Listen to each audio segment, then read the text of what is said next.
warahmatullahi wabarakatuh.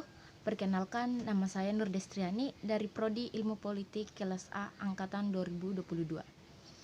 Di video kali ini, saya akan membahas secara singkat mengenai politik di era Madinah. Politik era Madinah merujuk kepada periode setelah kedatangan Nabi Muhammad SAW dan para pengikutnya di Madinah pada tahun 622 Masehi atau dikenal sebagai Hijrah. Nah, hijrah ini merupakan peristiwa migrasi atau perpindahan Nabi Muhammad SAW beserta para pengikutnya dari kota Mekah ke Madinah pada tahun 622 Masehi. Hijrah ini ditandai sebagai peristiwa penting dalam sejarah Islam dan menjadi titik awal dari kalender Hijriah. Di Mekah, Nabi Muhammad SAW dan para pengikutnya mengalami penindasan dan kesulitan besar dari penguasa Quraisy yang tidak mengizinkan mereka untuk menjalankan ajaran Islam secara bebas. Nah, ketika situasi semakin sulit, Nabi Muhammad menerima undangan dari penduduk Madinah yang meminta bantuan dan kesepakatan untuk menjaga perdamaian di Madinah. Hijrah ini bukan hanya sekedar perpindahan fisik, tetapi juga melambangkan transisi dari fase awal dakwah di Makkah ke fase pembentukan negara Islam di Madinah. Di sana, Nabi Muhammad memainkan peran penting dalam pembentukan masyarakat yang berlandaskan nilai-nilai keadilan, toleransi, dan solidaritas antara muslim dan non-muslim. Hijrah ini juga menjadi momen penting dalam sejarah Islam karena dari sini dimulainya perhitungan tahun dalam kalender Hijriah dan menandai awal dari pertumbuhan dan perkembangan Islam sebagai agama, hukum, dan sistem sosial yang terstruktur. Era ini juga dikenal karena pendirian negara Islam pertama, yaitu Madinah atau sering disebut sebagai Negara Islam Madinah. Di Madinah, Nabi Muhammad SAW berperan sebagai pemimpin politik, agama, dan sosial.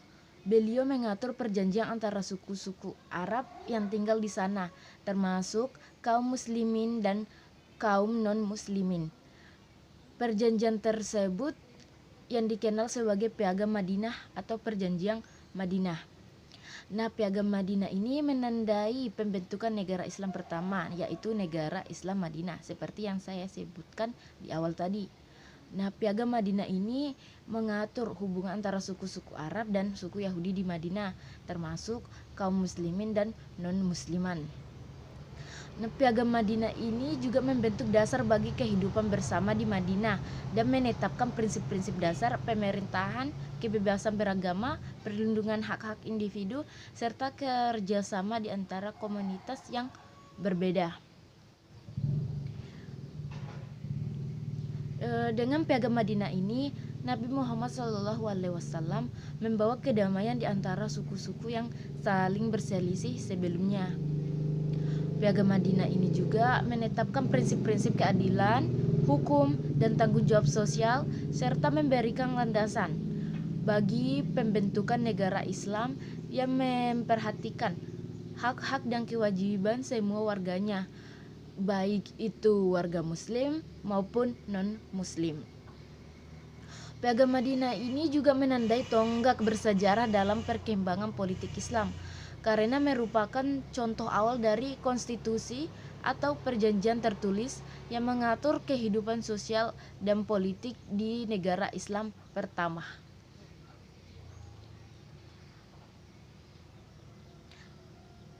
Selama periode ini, Nabi Muhammad juga berperan dalam menyelesaikan konflik antara suku-suku yang berbeda, menciptakan kesatuan di antara mereka, dan menetapkan prinsip-prinsip dasar hukum dan pemerintahan dalam masyarakat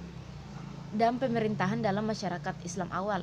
Nah, hal ini memberikan fondasi penting bagi pengembangan negara Islam sebagai entitas politik dan sosial yang terorganisir. Nah, itulah dia penjelasan singkat saya mengenai politik era Madinah. Apabila ada salah kata dan kekurangan, mohon dimaafkan. Sekian dari saya. Assalamualaikum warahmatullahi wabarakatuh.